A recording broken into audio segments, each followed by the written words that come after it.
परमेश्वर का संदेश उनसे सुनेंगे। मैं टाइटस भाई का इस समय स्वागत करता हूँ। हालेलुया। मैं परमेश्वर पिता को धन्यवाद देना चाहता हूँ इस समय के लिए जो परमेश्वर ने मुझे आपके मध्य में दिया, और हम सब परमेश्वर की उपस्थिति में हैं। आज के इस रविवार के सुबह की आराधना सभा में परमेश्वर की आत्मा हमारे बीच में कार्य करने पाए, ये प्रार्थना के साथ हम रहे। आज फादर्स डे है। सारे पिताओं को मैं पिता बनने के मुबारक देना चाहता हूं, और विश्वास करता हूं कि आप एक अच्छे आदर्शी पिता बनकर अपने परिवार, जो एक महान खजाना परमेश्वर ने आपके हाथों में दिया है, उसको आप अनंत काल के उस लक्ष्य तक पहुंचाए। यही मेरी प्रार्थना और मनोकामनाएं है। और सारे भाई बहनों के लिए धन्यवाद देना चाहता हूं। सारे भाई बहनों के लिए धन्यवाद आवाज देना बहुत चाहता। कम आ रही है। हाँ, एक मिनट बड़ा।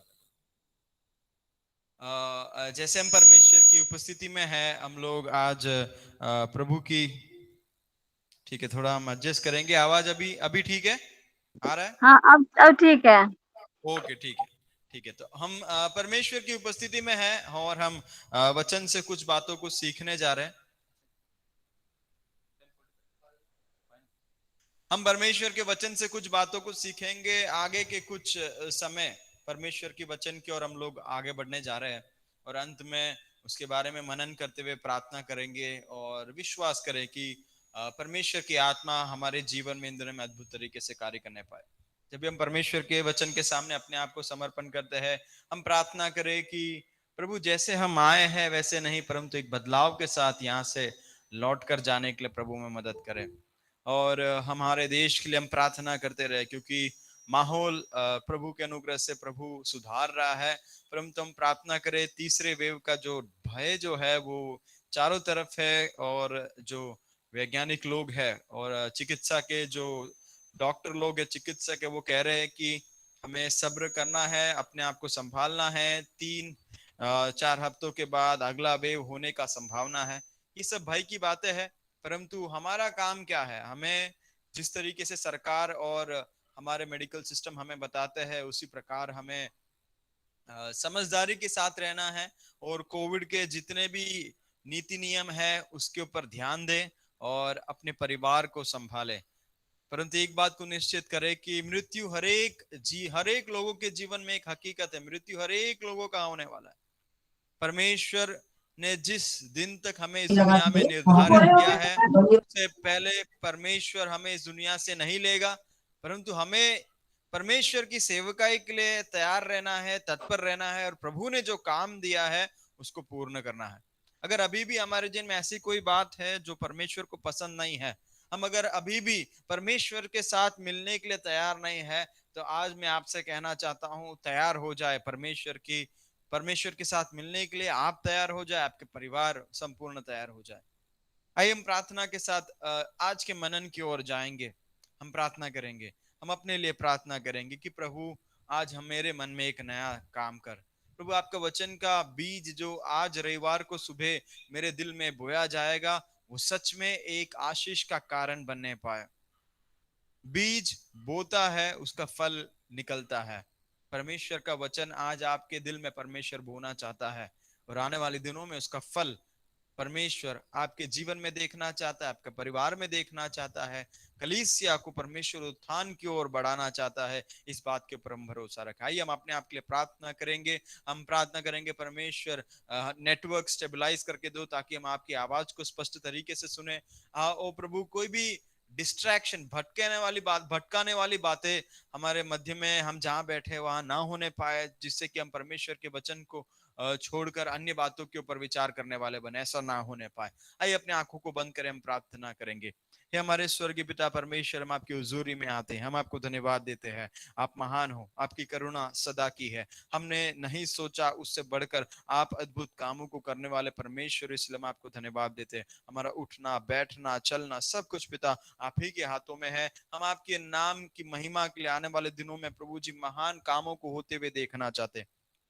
प्रभु आज जब वचन के समक्ष हम खड़े हैं, हमें वचन से सिखा, ओ प्रभु, हम जहाँ पर बैठे हैं वहां पर हम आपकी आपकी आत्मा को सुनना चाहते हैं, आपकी आत्मा की आवाज को सुनना चाहते हैं। आप हमसे जो बात कर रहे हैं उस विषय को हम जानना चाहते, समझना चाहते हैं और हमारे जीवन में एक बदलाहट को महसूस करना चाहते। हमारी प्रार्थना है पवित्र आत्मा, जहां जहां भाई बहन बैठे हैं उस जगह को अपने कब्जे में ले ले प्रभु, उनकी परिस्थितियों को अपने कब्जे में ले ले प्रभु। बोलने वाले मुझ पर भी प्रभु आप अपने अनुग्रह को उंडेले, अभिषेक को उंडेले और आपके कब्जे में मुझे भी ले ले परमेश्वर। हम जहां कहीं भी बैठे हैं प्रभु जी, इलेक्ट्रिसिटी, ओ प्रभु जी, इंटरनेट, सब कुछ स्टेबलाइज होने पाए, ताकि परमेश्वर आपकी वाणी हमारे कानों तक आने पाए, कानों से प्रभु वो दिल में जाने पाए, दिल में परिवर्तन के लिए हम अपने आप को नम्र करने वाले बने। हमारी प्रार्थना है हम जैसे आज आए वैसे नहीं, परंतु एक बदलाव के साथ आज प्रभु आपकी उपस्थिति से उठने के लिए प्रभु आप हमें मदद करो। हमारी प्रार्थना है, आपने हमारी प्रार्थनाओं को सुना इसलिए धन्यवाद।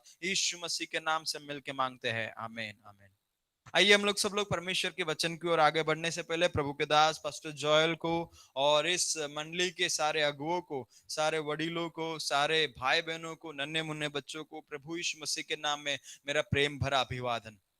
और मैं आप सभी के लिए धन्यवाद देना चाहता हूँ। पिछले 3 साल भर आपने मेरे लिए प्रार्थना किया और आपके करीब में देहरादून में रहकर अपने पढ़ाई को समाप्त करने के लिए प्रभु ने मुझे मदद किया।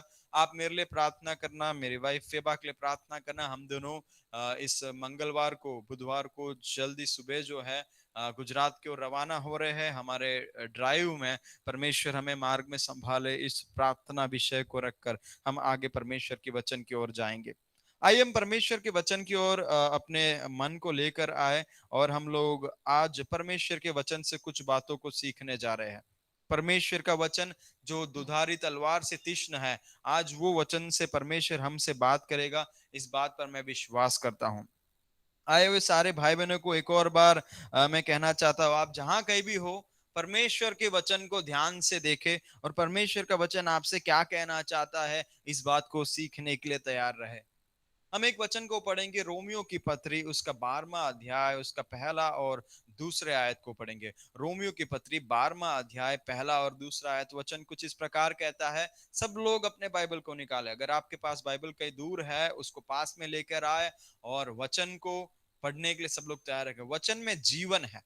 अगर आपके जीवन में वचन पढ़ने का आदत नहीं है तो आज सबको मैं प्रोत्साहन देना चाहता हूँ, वचन को पढ़ने का आदत बनाए। वचन हमारा आत्मा का भोजन है। अगर आत्मा को भोजन नहीं दोगे तो आत्मा कमजोर हो जाएगा और आत्मा कमजोर हो जाएगा तो पाप हमारे ऊपर हावी हो जाएगा। परमेश्वर के वचन को पढ़ेंगे। रोमियो की पत्री 12वां अध्याय, उसका पहला और दूसरा आयत।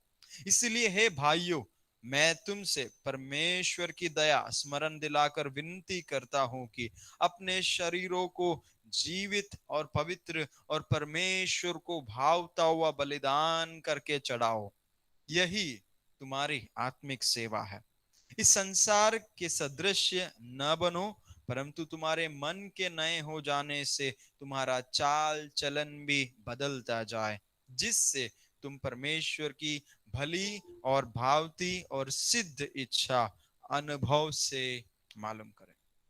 परमेश्वर के वचन पढ़े जाने पर प्रभु आशीर्वाद दे।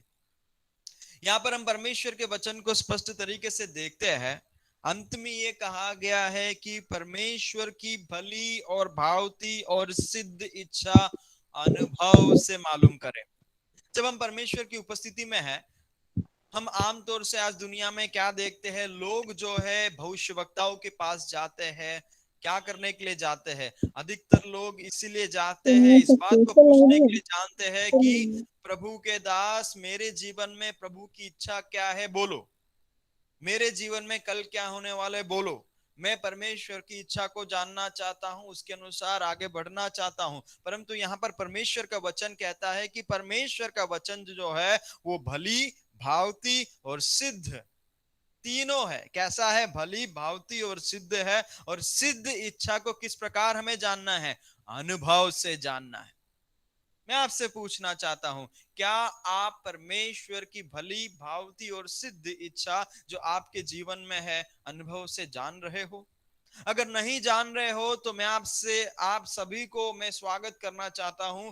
आपके जीवन में परमेश्वर ने एक बहुत बड़ी इच्छा को रखा है। आपका जन्म इस दुनिया में एक अकस्मात नहीं है। अन्य धर्मों में जाओ, अन्य दृष्टिकोण जो दुनिया के अंदर है उसमें हम जाते हैं, हम देखते हैं कि इंसान का जीवन का मकसद कुछ नहीं है, आज है कल नहीं है। परंतु परमेश्वर के वचन में जब हम परमेश्वर के वचन को पढ़ते हैं, परमेश्वर का वचन बताता है कि आपका जन्म एक बड़े उद्देश्य के साथ हुआ है और उस उद्देश्य को पूर्ण कर कर आपको अपने स्थान पर वापस लौट कर जाना है।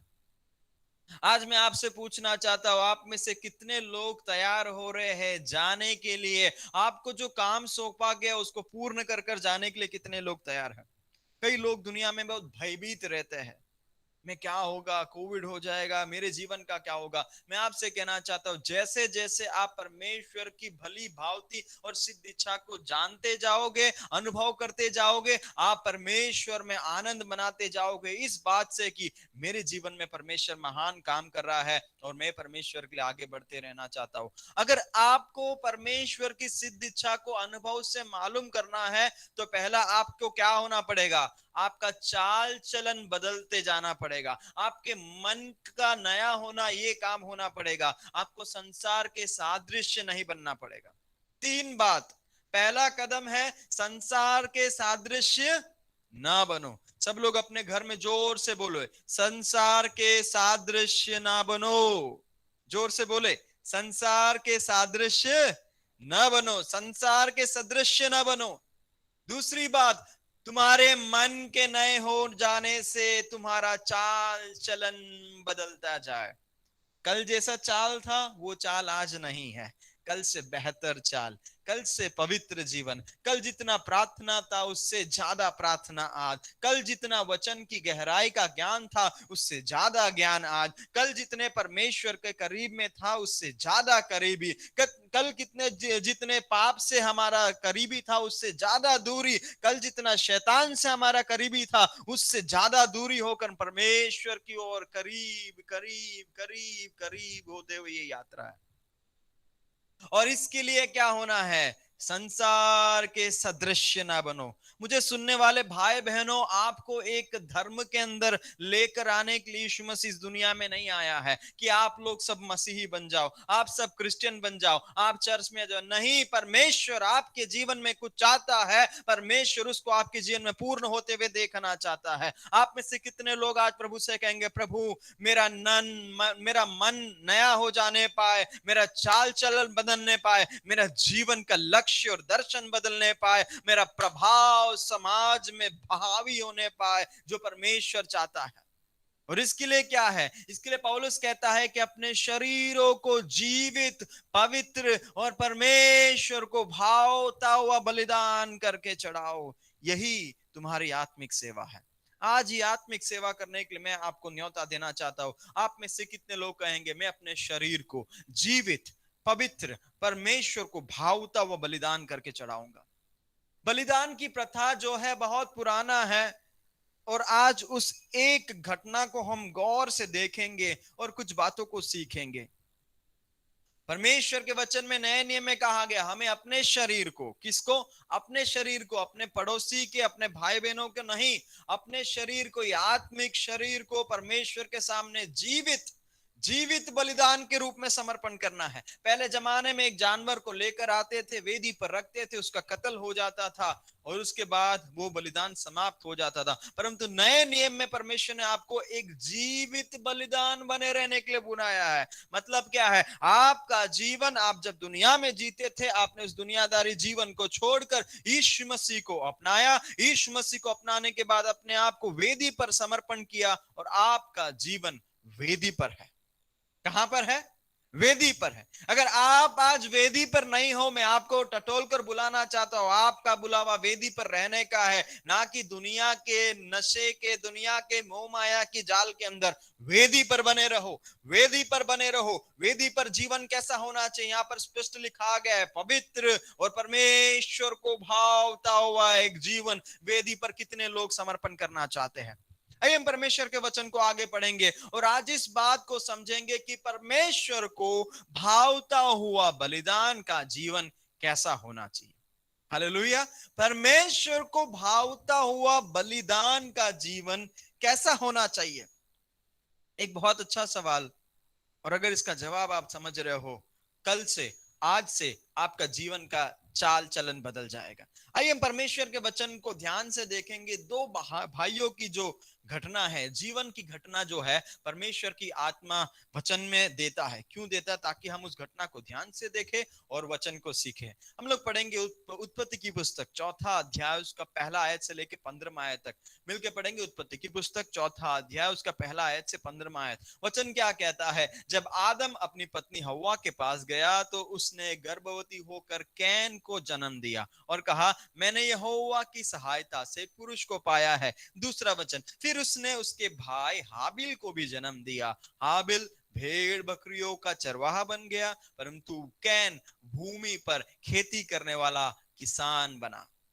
दोनों भाइयों के बारे में लिखा गया। आगे वचन में पढ़ेंगे, कुछ दिनों के पश्चात कैन यहोवा के पास भूमि की उपज में से कुछ भेंट ले आया और हाबिल भी अपने भेड़ बकरियों के कई एक पहलोटे बच्चे भेंट चढ़ाने के लिए और उनकी चर्बी भेंट चढ़ाई। तब यहोवा ने हाबिल और उसकी भेंट को तो ग्रहण किया, परंतु कैन और उसकी भेंट को उसने ग्रहण न किया। तब कैन अति क्रोधित हुआ और उसके मुंह पर उदासी छा गई। आगे परमेश्वर का वचन क्या कहता है? 6 आयत, तब यहोवा ने कैन से कहा, तू क्यों क्रोधित हुआ और तेरे मुंह पर उदासी क्यों छा गई है? क्या परमेश्वर को नहीं मालूम है? मालूम है, फिर भी परमेश्वर इस बात को जांचने के लिए पूछ रहा है कैन को। और आगे कहता है, यदि तू भला करे तो भेंट तो क्या तेरा भेंट ग्रहण न किया जाएगा? और यदि तू भला ना करे तो ध्यान से सुनना, तो पाप द्वार पर छिपा रहता है और उसकी लालसा तेरी ओर होगी और तुझे उस पर प्रभुता करनी है। 8वां आयत, तब कैन ने अपने भाई हाबिल को कुछ कहा और जब वे मैदान में थे तब कैन ने अपने भाई हाबिल पर चढ़कर उसे घात किया। 9वां आयत, तब यहोवा ने कैन से पूछा, तेरे भाई हाबिल कहाँ है? उसने कहा, मालूम नहीं, क्या मैं अपने भाई का रखवाला हूं? 10वां आयत, उसने कहा, तूने क्या किया है? तेरे भाई का लहू भूमि से मेरी ओर चिल्लाकर मेरी दुहाई दे रहा है, खून दुहाई दे रहा है।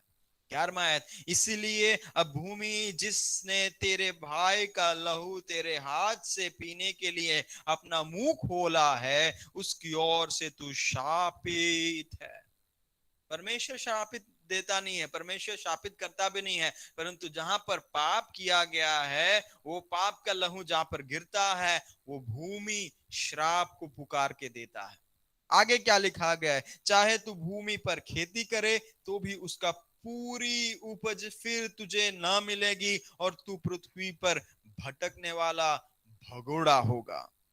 तब कैन ने यहोवा से कहा, मेरा दंड सहने से बाहर है। देख, तूने आज के दिन मुझे भूमि पर से निकाला है और मैं तेरी दृष्टि की आय में रहूंगा, मैं तेरी दृष्टि की आड़ में रहूंगा और पृथ्वी पर भटकने वाला और भगोड़ा रहूंगा और जो कोई मुझे पाएगा मुझे घात करेगा। 15वां आयत, इस कारण यहोवा ने उससे कहा, जो कोई कैन को घात करेगा उससे 7 गुना बदला दिया जाएगा। और यहोवा ने कैन के लिए एक चिन्ह ठहराया, ऐसा ना हो कि उससे पाकर कोई मार डाले।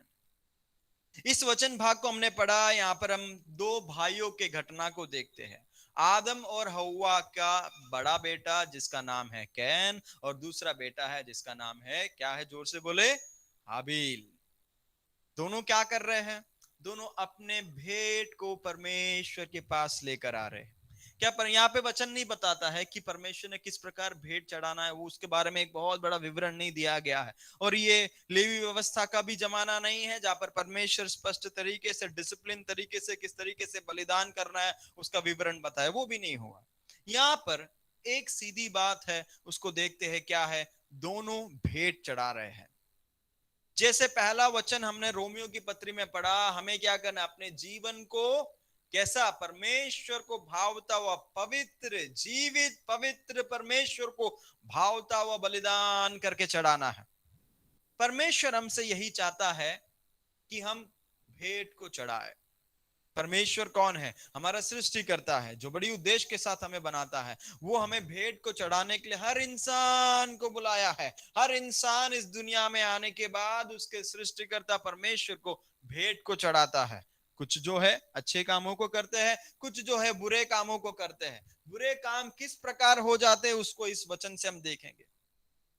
परंतु यहाँ पर हम स्पष्ट तरीके से दोनों भाइयों को जब ध्यान से देखेंगे, एक बात हमें समझ में आता है कि दोनों भाइयों के बीच में कुछ बदलाव है या कुछ तफावत है या फिर कुछ डिफरेंसेस है। पहला, हाबिल जो है वो भेड़ बकरियों का चरवाहा बन गया, और कैन जो बड़ा भाई है वो क्या करता है? भूमि पर खेती करने वाला किसान बन गया। दोनों का प्रोफेशन अलग है। एक क्या है? चरवाहा है, दूसरा क्या है? किसान है। परंतु दोनों को परमेश्वर ने किसके लिए बुलाया है? परमेश्वर के सामने भेंट चढ़ाने के लिए बुलाया है। आज मैं और आप भले कोई भी प्रोफेशन क्यों ना करे, मुझे और आपको, कई लोग बोलते मैं पास्टर, कई मैं विश्वासी, कई बोलते मैं भविष्यवक्ता, कई बोलते मैं आम आदमी, कई बोलते मैं वो ये, परंतु सब इंसान को परमेश्वर ने अलग अलग तरीके से दुनिया में रखा है और हर एक को भेंट चढ़ाने के लिए बुलाया है। और यहाँ पर हम परमेश्वर के वचन में देखते हैं, यहाँ पर वचन कहता है कि हाबिल जो है, कैन जो है, यहाँ पर सेकंड पॉइंट थोड़ा स्विच ओवर हो गया है, आप उसको करेक्शन कर देख लेना। हाबिल जो है अपने भेड़ बकरियों के पहलोटे को भेंट चढ़ाने लेकर आता है और उनकी चर्बी को भेंट चढ़ाता है। और कैन जो है वो क्या करता है? भूमि के कुछ उपज को लेकर आ जाता है। और इसके पश्चात क्या होता है? उसके पश्चात ये होता है कि परमेश्वर हाबिल की भेंट को स्वीकार करता है, ग्रहण करता है, परंतु कैन की भेंट को वो ग्रहण नहीं करता है। और इसके बाद कहानी के अंदर एक बहुत बड़ा टर्न आता है, जिसको हम परमेश्वर के वचन में आगे देखते हैं। वो अति क्रोधित हो जाता है, उसका मुंह पर उदासी छा जाती है, और परमेश्वर के साथ एक संवाद वहां पर शुरू हो जाता है। यहां पर सबसे पहली बात जो हमें समझना वो ये है कि परमेश्वर ने कैन के भेंट को क्यों नहीं स्वीकार किया। हमें से कई लोग सोचते हैं क्योंकि कैन ने अपने साग भाजी को लाया, या फिर उसके पास जो किसानी के काम करने के बाद जो साग पात आए थे उसको वो लेकर आया, जिसके वजह से परमेश्वर ने स्वीकार नहीं किया। नहीं, ऐसा नहीं है। परमेश्वर ने क्योंकि पहले से बोला ही नहीं था कि भेड़ बकरी को लाना है, नहीं, ऐसा बोला नहीं गया था। परंतु कारण कुछ और है। मेरे और आपके जीवन परमेश्वर स्वीकार करता है कि नहीं करता है, उसके पीछे कारण कुछ और है। आप अपने जीवन को कितनी पवित्रता के प्रमाण में जीते, उससे बढ़कर परमेश्वर आपके दिलों को देखने वाला परमेश्वर है। यहाँ पर परमेश्वर उससे कहता, अगर तू भला करता तो क्या तेरा भेंट ग्रहण नहीं किया जाता? मतलब समस्या क्या है? उसके जीवन में वो भलाई नहीं कर रहा था। उसके जीवन में कैन अपने मन के अंदर कुटिलता को भरकर प्रभु के सामने जीवन जी रहा था। कुटिलता को भरकर वो प्रभु के सामने भेंट चढ़ा रहा था। मेरे और आपके जीवन में मैं आपको कहना चाहता हूं, अगर आप दुनिया के सादृश्य बनते जा रहे हो, अगर आप दुनिया के लोगों के समान बन रहे हो, आपका मन नया नहीं हो रहा है, आपका चाल चलन नहीं बदल रहा है, कारण है आपके अंदर कुटिलता है। और जब तक वो कुटिलता रहेगा तब तक जो है परमेश्वर हमारी भेंट को स्वीकार नहीं करेगा। आगे हम देखेंगे कि परमेश्वर क्या कहता है पाप के बारे में। कहता है कि वो वचन स्पष्ट क्या कहता है हम देखेंगे। वहां पर लिखा गया है, यदि तू भला करे तो क्या तेरा भेंट ग्रहण ना किया जाएगा, और यदि तू भला ना करे तो पाप द्वार पर छिपा रहता है और उसकी लालसा तेरी ओर होगी और तुझे उस पर प्रभुता करनी होगी। अगर हम भलाई नहीं कर रहे हैं तो पाप हमारे द्वार पर खड़ा है। आप जहां कहीं भी हो, आपके द्वार पर पाप खड़ा है। दुनिया में जाओ, वहां पर पाप है। आपके मोबाइल के स्क्रीन के ऊपर पाप है। जहां कहीं भी जाओ, पाप आपकी ओर लालसा कर कर बैठा है। और अगर हम भला करना छोड़ देंगे तो पाप हमारे ऊपर हावी हो सकता है। परंतु प्रभु चाहता है कि हम प्रभुता करें। किसके ऊपर? पाप के ऊपर प्रभुता करें। हम लोग गौर से देखेंगे कैन के जीवन को। हाबिल ने एक अच्छा आराधना चढ़ाया, परमेश्वर ने उसके भेंट को स्वीकार कर दिया, परंतु कैन के बलिदान को, कैन के भेंट को परमेश्वर ने क्यों नहीं स्वीकार किया, इस बात को ध्यान से देखेंगे। परमेश्वर ने क्यों नहीं स्वीकार किया, कुछ बातें हैं। और जब मैं इसको गौर से पढ़ा था, मैंने 10 बातों को देखा। कितनी बातों को?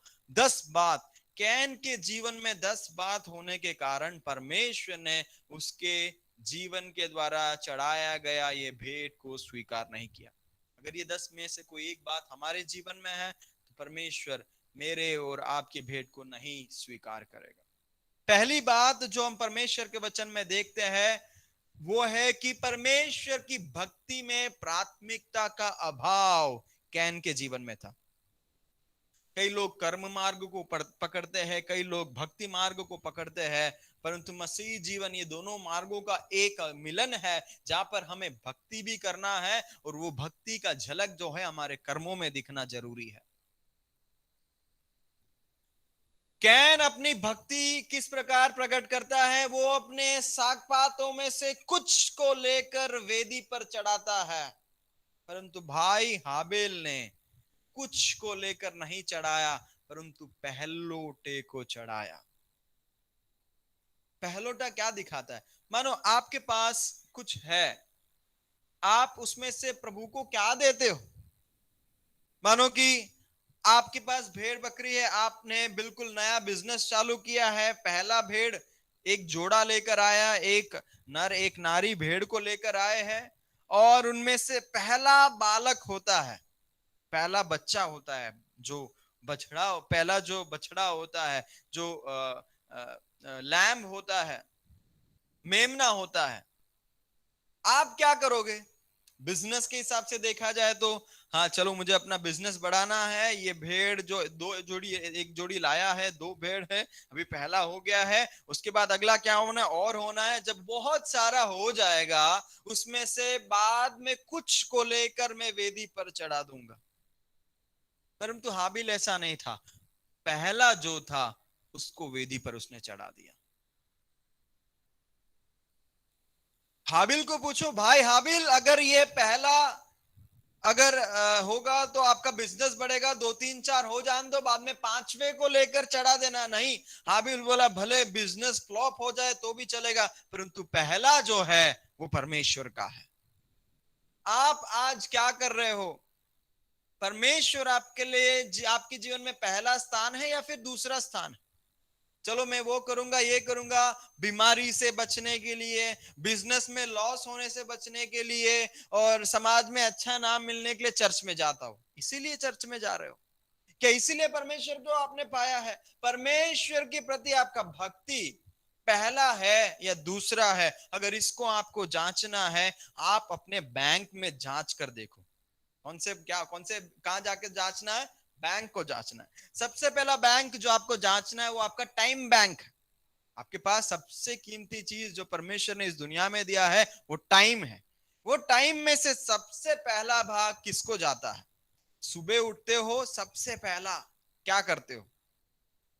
सबसे ज्यादा क्या करते हो? पहला क्या परमेश्वर है? आप जब नौकरी कर कर आते हो, मानो आपको मिला है 10,000 रुपया, और उसके बाद उसमें से सबसे पहला 1,000 रुपया कहां जा रहा है?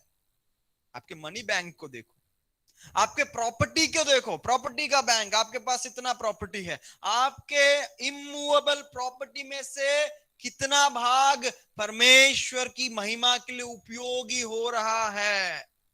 आपके पास गाड़ी है, बहुत बढ़िया, आपके गाड़ी से स्वर्ग राज्य का क्या फायदा हो रहा है? आपके गाड़ी से परमेश्वर के लिए क्या महिमा हो रहा है? आपके पास घर है, बहुत बढ़िया, आपके घर के द्वारा क्या परमेश्वर की महिमा आपके घर के द्वारा झलकता हुआ समाज में जा रहा है? आपके पास जो है उसमें से क्या पहला परमेश्वर का है? काइन का समस्या यह था, उसके पास जो कुछ था उसमें से कुछ को लेकर वो आ गया, परंतु हाबिल बड़े ध्यान से देखता है, ऐसा ही कुछ भी लेकर वेदी पर नहीं जाऊंगा, प्राथमिकता पहला मेरा परमेश्वर है, सर्वश्रेष्ठ और पहला मैं परमेश्वर को दूंगा। आप में से कितने लोग कहेंगे, प्रभु आज मैं अपने पहलोटों को प्रभु आपके समक्ष देना चाहता हूँ। पहला बेटा बेटी की बात केवल नहीं कर रहा हूं, आपका जीवन का पहला स्थान परमेश्वर है क्या? या फिर ऐसे ही ऑनलाइन में पास्टर ने बोला इसलिए हम आ जाते हैं? नहीं, क्या परमेश्वर आपका पहला भाग है? कैन का पहला समस्या था परमेश्वर की भक्ति में प्राथमिकता का भाव था। प्राथमिकता नहीं है प्रार्थना में, वचन पढ़ने में, संगति में जाने में, नहीं, प्राथमिकता नहीं है। प्राथमिकता बिजनेस में हो गया विश्वासियों का, प्राथमिकता उधर इधर जाकर पैसे कमाने में हो गया है, दुनियादारी बातों में हो गया है। क्या स्वर्ग राज्य और स्वर्ग का राजा परमेश्वर आपकी प्राथमिकता है? पहला सवाल। अगर नहीं है तो कैन की तरह पतित जीवन को हम हमारे जीवन में देखेंगे। दूसरी बात हम देखते हैं, वो भाई के प्रति ईर्ष्या की भावना को रखता है। क्या रखता है? भाई के प्रति ईर्ष्या की भावना, जेलसी, जलन। मैं सोच रहा था अगर ये बड़ा भाई का दिल अच्छा होता तो जब उसके छोटे भाई की आराधना को परमेश्वर ग्रहण कर रहा है, अगर भलाई जीवन में होता, अगर उसके जीवन में अच्छाई होती, तो क्या आपको लगता वो ईर्ष्या करता? परंतु यहाँ पर उसके मन के अंदर कुटिलता होने के कारण वो जलन, ईर्ष्या करता है। और क्या करता है? अपने भाई के सामने गलत करने के लिए आगे बढ़ता है। आपके साथ, आपके इर्द गिर्द कितने भाई बहन हैं, कलीसिया में भाई बहन हैं, जब वे लोग आगे बढ़ते हैं क्या आपके मन में ईर्ष्या हो रहा है? जब वे लोग आगे बढ़ते हैं क्या आपके मन में जलन हो रहा है? अगर जलन हो रहा है तो ये दूसरा सिम्टम है जो हम कैन में देखते हैं कि हमारे जीवन को बर्बाद कर सकता है। ईर्ष्या की आत्मा बहुत बुरी आत्मा है। हम उस गुरु के चेले हैं जो अपने सब कुछ त्याग कर अन्य लोगों को बचाने के लिए अपना जान तक कुर्बान कर दिया। उसको स्वर्ग की महिमा छोड़ना पड़ा। आपको पता है, स्वर्ग की महिमा को छोड़कर इस दुनिया में सबसे गरीब अवस्था में वो जन्म लेता। यहां पर आने के बाद भी वो राजाओं के साथ घूमता नहीं, परंतु जिनको चंगाई की जरूरत है, जिनको पाप से मुक्ति की जरूरत है, उनके साथ जाता है और अपने आप को खाली करता है, ये चाहत के साथ कि मेरे साथ जो भाई बहन है वो लोग परमेश्वर की उपस्थिति में बढ़ते जाए, बढ़ते जाए, बढ़ते जाए। अगर आपके मन में ईर्ष्या है, मैं आपसे कहना चाहता हूं सावधान रहना, ये बहुत भयानक हो सकता है। तीसरी बात जो हम लोग देखते हैं कैन के जन्म में, वो है मन में अति क्रोध। मन के अंदर क्रोध। आप में से कितनों को गुस्सा आता है? क्रोध कब आता है? जब हमें कुछ काम पसंद नहीं होता है तब हम क्रोधित हो जाते हैं। आज फादर्स डे है, आमतौर से घर के अंदर पापा को बहुत गुस्सा आता है, मम्मी को बहुत गुस्सा आता है। क्या आपका क्रोध अच्छा है या बुरा है? मैं आपको बताना चाहता हूं, मेडिकल साइंस में जाके स्टडी करना, जो लोग ज्यादा क्रोधित होते हैं उन लोग शरीर में बहुत बीमार रहते हैं, परंतु जो लोग ज्यादा क्रोध नहीं करते हैं, आराम से जीते हैं, और जब लोग गलत करते हैं उनको प्रेम से समझाते हैं, खुशी के साथ रहते हैं, आनंदित रहते हैं, वो लोग शरीर में भी स्वस्थ रहते हैं। क्रोध भयानक है। क्रोध में पाप पाप होता है। क्रोध में क्या होता है? पाप होता है। आपके जीवन में एक क्रोध हो सकता है, वो है पवित्र क्रोध। अगर परमेश्वर के विरुद्ध में कोई कुछ कर रहा है, आप वहां पर क्रोधित होकर उनको डांट सकते हो, ठीक बात है, परंतु कभी भी अपनी मन की इच्छा पूरी नहीं हुआ उस कारण क्रोधित होना सही नहीं है, अच्छा नहीं है। तीसरी बात जो कैन के जीवन में देखते हैं, वो क्रोध से भरा हुआ एक व्यक्ति था। क्या आज हमारे मन में क्रोध है? अगर क्रोध की भावना के साथ अगर आप आराधना करने के लिए आए हो, मैं आपसे कहना चाहता हूं समय व्यर्थ कर रहे हो। मन से क्रोध को बाहर करो तो ही हमारी भेंट स्वीकार की जाएगी। चौथी बात जो हम लोग कैन के जीवन में देखते हैं, उसके मुंह पर उदासी छाई हुई थी। मुंह पर की उदासी। अगर परमेश्वर अंदर है आपके, अगर पवित्र आत्मा आपके अंदर है, आपके मुंह पर कभी उदासी नहीं दिखेगा। इसीलिए तो अभी कोविड के जमाने में कितने प्रभु के दास लोग, कितने भक्त लोग इस संसार को छोड़कर जा रहे थे, परंतु अधिकतर लोगों का यही साक्षी था। जब वे लोग जा रहे थे, उनका मुंह महिमा से चमक रहा था, वे लोग उदास नहीं हो रहे थे। स्तेफानोस की ओर गौर करो, उसके ऊपर पत्थर मार रहे थे, उसके ऊपर पत्थरवा कर उसको मार डाल रहे थे। उसको मालूम है कुछ मिनटों के बाद, ये खून से बहने के बाद मैं मर जाऊंगा। परंतु जब वो आंखों को ऊपर करके देखता है, जब उसके अंदर पवित्र आत्मा समा जाता है, वो वहां पर भयभीत होता नहीं है, वो वहां पर मुंह लटका कर नहीं बैठता है, वो उदास नहीं होता है, परंतु उसके मन में परमेश्वर की आत्मा का प्रसन्नता झलकता है और वो आनंद से भर जाता है, क्योंकि उसने स्वर्ग का दर्शन को देखा। कैन ने क्या देखा? कैन ने भी एक दर्शन को देखा। उसका भाई का आराधना को, भेंट को परमेश्वर स्वीकार कर रहा है, ये देखने के बाद ईर्ष्या की आत्मा होने के कारण उसके मुंह पर भी वो उदासी झलकने लगता है। मेरे प्रिय भाई और बहनों, अगर आप में से कोई लोग अधिकतर सप्ते में 7 दिन में आधा से ज्यादा दिन मुंह पर उदासी छाकर बैठे हो, कुछ ना कुछ दाल में काला है। परमेश्वर के भक्त लोग, हमारा जीवन जीवता बलिदान के रूप में हम समर्पण किया है। हम लोग वेदी के ऊपर जीवन जी रहे हैं और हमें मुंह पर उदासी लगाकर जीने के लिए नहीं बुलाया है। आकाश की चिड़ियों को देखो, ना बोते हैं ना काटते हैं, सोसन के फूलों को देखो, उनके समान सुलेमान भी अपने वस्त्र को धारण नहीं कर सकता, फिर तुम क्यों चिंता करते हो, ये हमारे गुरु ने हमें कहा है। अगर कोई उदास है, मैं आपसे कहना चाहता हूं, सच्चे भक्त का चिन्ह उदासी मुंह पर नहीं रहता है। हालेलुया। व्याकुल क्या करूं पास्टर साहब, मेरा जीवन ऐसा है।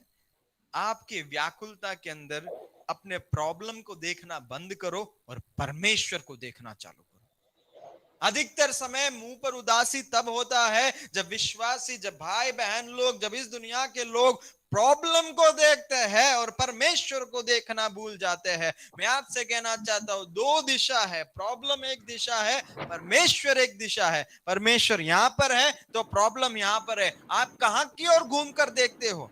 स्टेफानोस अगर इस तरफ देखेगा तो यहाँ पर क्या कर रहे हैं, यहाँ पर सारे लोग पत्थर मार रहे हैं, जोर से पत्थर आ रहा है, इधर आ रहा है, इधर आ रहा है, परंतु स्टेफानोस वो पत्थर को मारने वाले पत्थर को नहीं देख रहा है, पत्थर को मारने वाले को नहीं देख रहा, वो घूम रहा है, एक यू टर्न कर रहा है और परमेश्वर की ओर देख रहा है। और जब वो परमेश्वर की ओर देखता है, वो स्वर्ग का दर्शन को देखता है और वो आनंद से भर जाता है और कहता है, स्वर्ग में पुत्र मेरे लिए स्थान में खड़े होकर मुझे स्वीकार करने के लिए तैयार हो रहा है।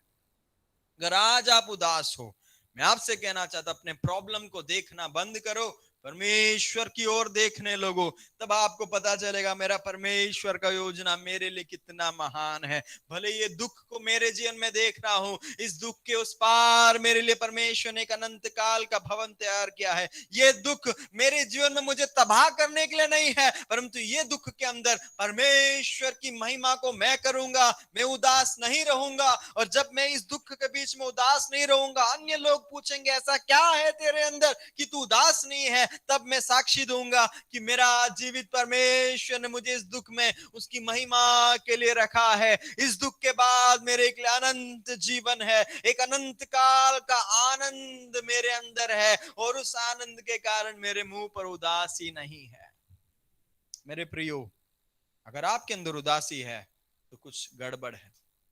उदास रहने के लिए परमेश्वर ने हमें नहीं बुलाया है, उसकी योजना को पूर्ण करने के लिए बुलाया है। पांचवी बात जो कैन के जीवन में हम देखते हैं, परमेश्वर कहता है, यदि तू भलाई करता तो तेरा मैं भेंट स्वीकार करता। मतलब सीधी बात क्या है? सीधी बात है कि वो भलाई नहीं करता था। विरोधाभास में देखा जाए तो बुराई करने में तत्पर था। कैन कैसा था? बुराई करता था।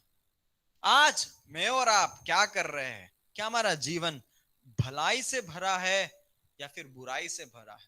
मानो आपका जीवन एक अगर बागान होता, एक बड़ी बागान होता, बगीचा होता, उसके अंदर आज आप जरा अंदर झांक कर देखो, भलाई का फूल ज्यादा है या फिर बुराई का कांटा ज्यादा है। अपने आप को देखो, अपने बगल में जो बैठे परिवारजनों को देखना बंद करो, अपने आप को देखो। क्या मेरे बगीचे के अंदर, मेरे जीवन रूपी बगान के अंदर आज भलाई ज्यादा है या फिर बुराई ज्यादा है? जब मैं चलकर जाता हूं, जब मैं समाज में चलकर जाता हूं, लोग मेरे जीवन को गौर से देखते हैं, उनको क्या दिख रहा है? फूलों का बगान दिख रहा है या फिर बुराइयों से भरा हुआ, कांटों ऊन कटारों से भरा हुआ बगान दिख रहा है? कैन का समस्या यह था, वो भलाई नहीं कर रहा था, उसके मन में बुराई था। मेरे प्रिय भाई और बहनों, आज मैं आपको प्रोत्साहन देना चाहता हूं, जब आपके सामने वाले, आपके शत्रु भी आपका बुरा करे, बुरा से बुरा का सामना मत करना, परंतु बुराई का सामना भलाई से करो। एक दिन जीत होगा और सत्य का जीत होगा। आज दुनिया में भलाई करने वाले लोग नहीं बचे हैं, बुराई के लोग, बुराई करने वाले लोग दिन भर दिन बढ़ते जा रहे हैं। परमेश्वर ने मुझे और आपको इस काम के लिए नहीं बुलाया है। हमें जीवित बलिदान के रूप में ऐसा समर्पण किया है कि हमारे जीवन में भलाई का धूप परमेश्वर के पास पहुंचने पाए, हमारे जीवन से भलाई का धूप अन्य लोगों के पास पहुंचने पाए, लोग हमारे भलाई के धूप को सुगंध करते हुए कहने पाए, ये अद्भुत वेदी है, मुझे भी आपके समान जीना है। अगर आपने भलाई करना छोड़ दिया है, अपना तो भलाई सब करते हैं, परंतु आप अन्यों का भलाई करना कितना चाहते हो? मेरा भलाई नहीं होगा तो भी चलेगा, परंतु चलो मेरा भाई, मेरा बहन, समाज में जो लोग परेशान हो उनका भलाई हो जाने दो, भले मेरा नुकसान हो जाए चलेगा, परंतु किसी का तो भला हो। ऐसा एक भावना परमेश्वर मुझे और आपसे चाहता है। हम कैन के समान ऐसा ना बने कि हम भलाई करना त्याग दें। अगली बात हम देखते हैं, छठी बात है, छिपे हुए पाप को नजरअंदाज करना। क्या है? छिपे हुए पाप को नजरअंदाज करना। परमेश्वर ने इस कैन को स्पष्ट तरीके से कहा था, कैन ध्यान देना, अगर तेरा अंदर भलाई होता तो क्या मैं तेरा आराधना स्वीकार नहीं करता, भेंट स्वीकार नहीं करता? इसलिए कहने का सार है, तू भलाई कर, तेरा भेंट को भी मैं स्वीकार करूंगा। परंतु ध्यान दे, अगर तू भला ना करेगा, पाप तेरे द्वार में छिपा है और उसकी लालसा तेरी ओर है। पाप की लालसा किसकी ओर है? तेरी ओर है। आज मैं आपकी ओर देखकर कहना चाहता, मेरे प्रिय भाइयों और बहनों, पाप हर इंसान के द्वार पर छुपा है, आपके द्वार पर भी पाप छुपा है। आज कोरोना वायरस से सब लोग डर रहे हैं, परंतु मैं आपसे कहना चाहता हूं, कोरोना वायरस से ज्यादा डरने की जरूरत नहीं है। पाप नामक एक चीज है जो आपके द्वार पर छुपा है। कोरोना वायरस को आपकी ओर कोई लालसा नहीं है। अगर आप उसके पास जाओगे, वायरस लग जाएगा, चेप लग जाएगा, बीमार हो जाओगे। परंतु ये एक ऐसा चीज है जिसकी लालसा आपकी ओर है, वो आपको अपनी झपेट में लेना चाहता है। इस पाप ने बड़े बड़े सम्राटों को, बड़े बड़े राज्यों को, बड़े बड़े साम्राज्य को, बड़े बड़े लोगों को, पैसे वाले लोगों को, बड़े बड़े लोगों को अपनी ओर लेकर अनंत काल की नरक की ओर झोंक दिया है। ये बहुत भयानक है। और एक बात को याद रखना, ये छिपा रहता है, कभी भी इसे नजरअंदाज मत करना। परमेश्वर ने कहा, तुझे उस पर प्रभुता करना होगा। आज दुनिया में इतना प्रॉब्लम है, प्रॉब्लम पे प्रॉब्लम है, सारे जगह प्रॉब्लम है, प्रॉब्लम नहीं ऐसा कोई जगह नहीं है। कारण क्या है? पाप प्रभुता कर रहा है। इवन जो अधिकार में पहुंचने वाले अधिकारी लोग हैं, उनके अंदर भी पाप प्रभावी हो गया, जिसके कारण उनको वहां पर समाज ने लोगों की सेवा करने के लिए रखा है। लोगों को सेवा करने का काम को छोड़कर वो अपनी अभिलाषा को पूर्ण करने में लगे हुए हैं। इसलिए सारा समस्या आज इधर उधर देख रहे हैं। अरे प्रियो, पाप द्वार पर छुपा है और उसकी लालसा आपकी ओर है। और ये इतना बड़ा राक्षस है जिसने बहुत लोगों को तबाह कर दिया है। बड़े बड़े अच्छे धुरंधर विश्वास में जाबाज लोगों को उसने अपने चपेट में लेकर खत्म कर दिया, जिनका अंत बहुत बुरा हुआ। कहीं आपका भी अंत ऐसा ना हो। यहाँ पर कैन को परमेश्वर ने पहले से आगाह किया था, कैन ध्यान से रहना, ये भलाई जो तू नहीं कर रहा है ये एक पाप का रूप में तेरे पीछे छुपा हुआ है और ये तुझे समाप्त कर देगा, तमाम कर देगा, तबाह कर देगा। और वैसे ही हुआ। आगे जाते हैं, क्या देखते हैं, 7वीं बात जो देखते हैं, वो अपने भाई को झूठ बोलता है। झूठ बोलना एक अच्छा स्वभाव है या बुरा स्वभाव है? अपने भाई के पास जाते और कुछ बोलता है। यहाँ पे झूठ भूलना लिखा है, झूठ स्पेलिंग मिस्टेक है, बोलना, झूठ बोलना। मेरे प्रिय भाई और बहनों, मैं आपसे कहना चाहता हूं, क्या हम लोग झूठ बोलते हैं? यहाँ पर कैन क्या करता है, अपना भाई हाबिल के पास जाता है, उससे कुछ बोलता है और वो बोलकर उसे वो मैदान पर लेकर आता है। एक बात तो पक्का है कि कुछ अच्छा बोलकर ही लेकर आया होगा।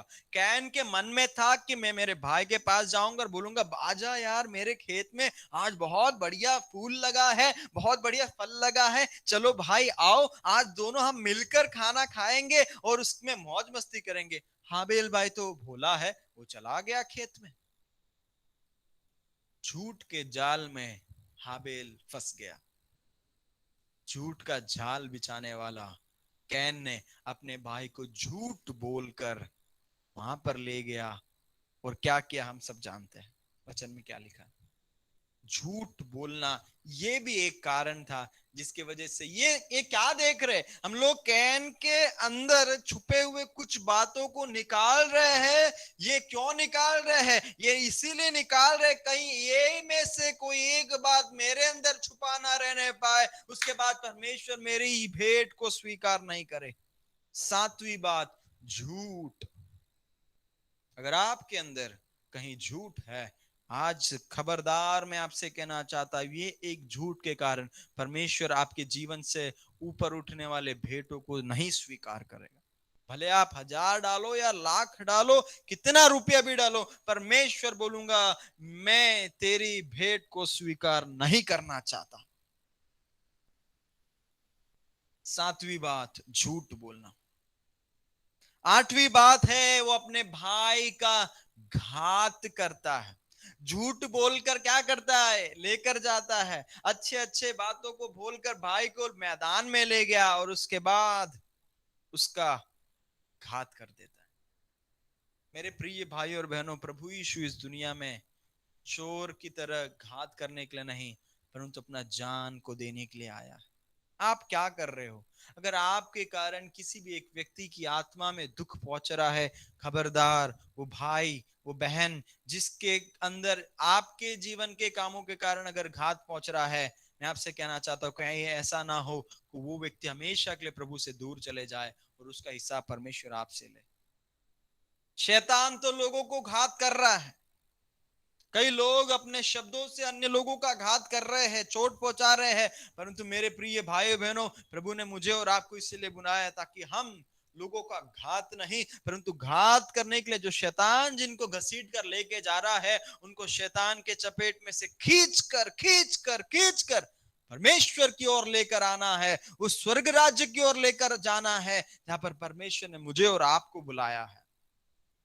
आज आप में से कितने लोग कहेंगे, मैं अपने भाई का घात नहीं, परंतु मैं अपने भाई का, बहन का, अपने समाज को मैं घात करने वाला नहीं, परंतु उनको जीवन देने वाला बनूंगा।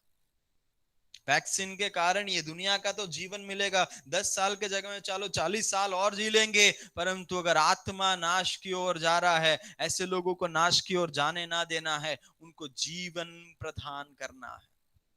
अपने भाई को घात करने की भावना कैन के अंदर था और ये बहुत भयानक था। समाज के अंदर आज जब लोग बिजनेस करते हैं, केवल एक ही टारगेट रहता है, ओपोनेंट जो है उसको किस तरीके से घात कर देना है, मार्केट में से उसको निकाल देना है। परमेश्वर ने इसके लिए मुझे और आपको नहीं बुला। 8वीं बात, अपने भाई को घात करने का एक स्वभाव कैन के अंदर था। 9वीं बात क्या देखते हैं? परमेश्वर पूछता है, कैन, हाबिल कहां है? और वहां पर वो कहता है, क्या मैं मेरे भाई का रखवाला हूं? क्या मैं मेरे साथी का रखवाला हूं? परमेश्वर कहता है, हां, तू रखवाला है। रखवाली करने के लिए मैंने तुझे बुलाया है। क्या कर रहा है? सो रहा है या फिर रखवाली कर रहा है? कैन को परमेश्वर ने बड़ा भाई का दर्जा, या फिर हाबिल से पहले कैन को परमेश्वर ने धरती पर क्यों भेजा मालूम? अपने छोटे भाई की रखवाली करने के लिए, ना कि उसके विरुद्ध में ईर्ष्या करने के लिए, परंतु वो पाप जो कैन के अंदर छुपा हुआ था वो कैन के ऊपर हावी हो जाता है और अपने भाई को वो रखवाली नहीं करता, परंतु अपने भाई को घात करता है। मुझे और आपको परमेश्वर ने इस दुनिया में अगर एक दिन भी पहले भेजा है, क्यों भेजा है मालूम? हमारे छोटे भाइयों की रखवाली करे, समाज की रखवाली करने के लिए परमेश्वर ने मुझे और आपको बुलाया है। और वो काम कहां शुरू होता है मालूम? सबसे पहले घुटनों पर शुरू होता है। एपफ्रिदोस के बारे में पौलुस कहता है वो तुम्हारे लिए मल्ल युद्ध करने वाला।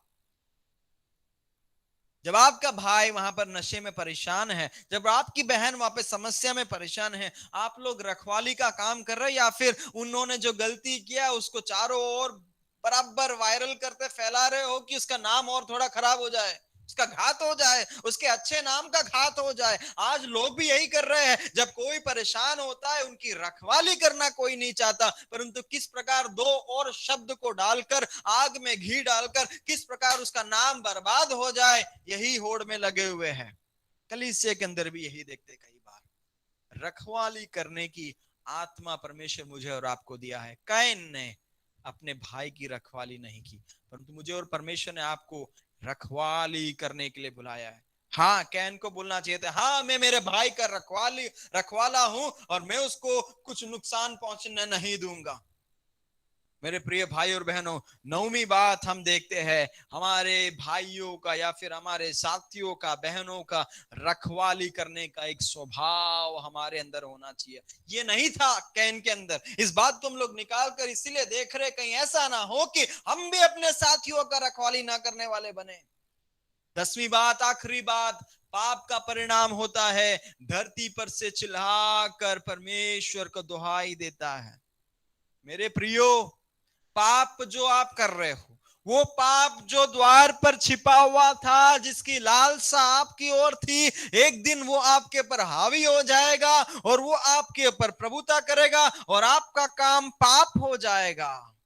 आप पाप कर बैठोगे। पाप ऐसे नहीं होता है, धीमे धीमे शुरू होता है। एक मन की लालसा से शुरू होता है, धीमे विचार बनता है, विचार से बाद में एक्शन में आ जाता है, करने लगते हैं और पाप हो जाता है। आपको लगता है पाप होने के बाद कुछ नहीं होता है? नहीं। अपने भाई को घात कर दिया, तब कैन ने सोचा कोई नहीं देख रहा, कोई नहीं देख रहा है, कुछ नहीं होगा मुझे, मैं बचकर निकल जाऊंगा। परंतु याद रहना, हर एक हत्या का खून जमीन में जा रहा है।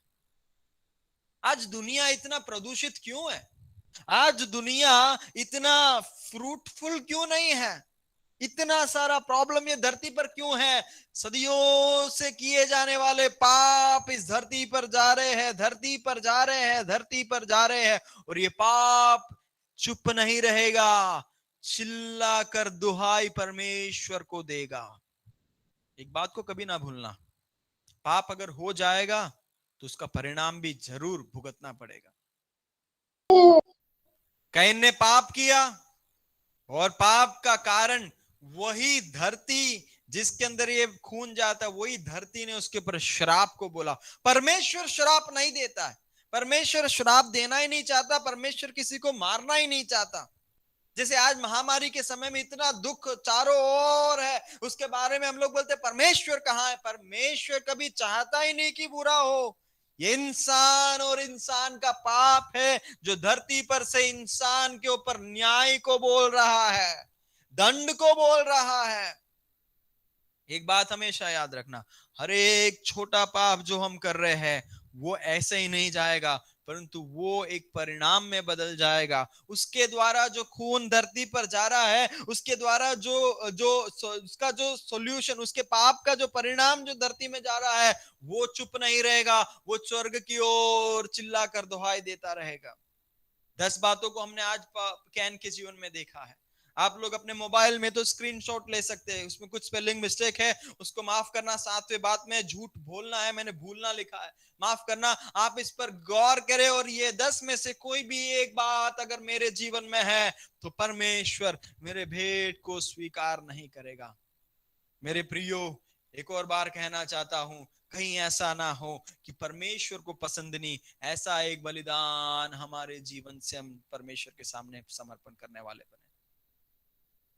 एक छोटा घटना को आज हमने गौर से देखा।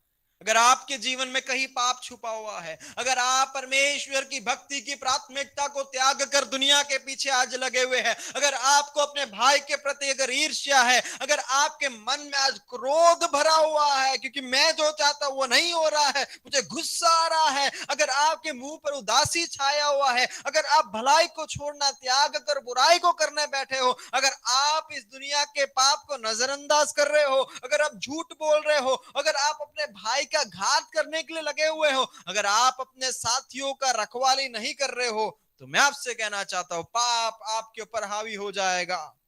आपके ऊपर पाप प्रभुता कर सकता है। ये बहुत भयानक बात है।